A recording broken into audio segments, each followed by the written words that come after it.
À en croire la CGT, plus de 2,8 millions de Français se trouvaient dans les rues, ce mardi 31 janvier.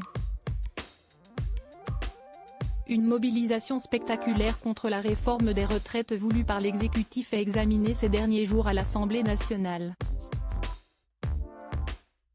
La contestation de cette loi se jouait aussi au Palais Bourbon l'après-midi même, avec les hebdomadaires questions au gouvernement.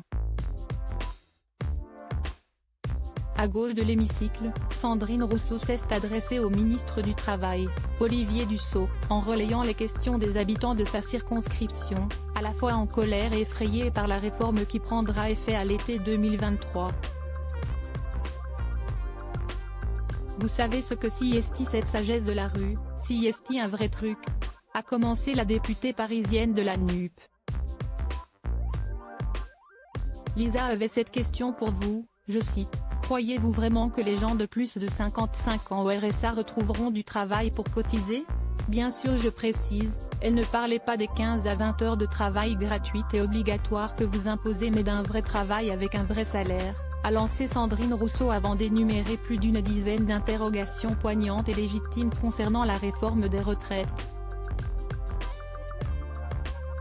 La liste des questions récoltées auprès des manifestants était si longue que la présidente de l'Assemblée a dû interrompre l'élu pour laisser Olivier Dussopt lui répondre.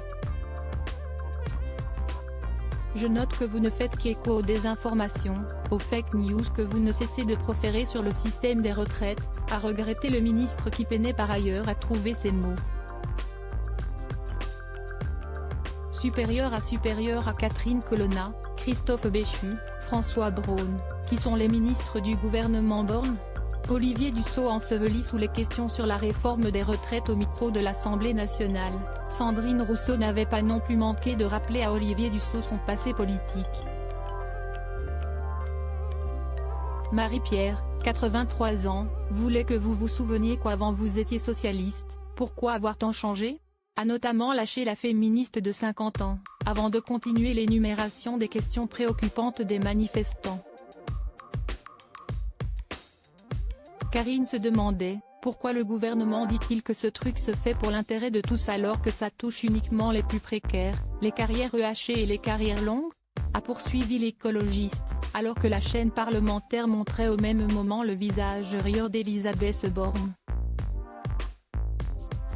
Atterré par l'intervention de Sandrine Rousseau, le ministre du Travail a expédié sa réponse en concluant « Je note une grande différence entre vous et les bancs de cette majorité et elle ne tient qu'un mot, responsabilité ». Crédit photo, capture d'écran LCP.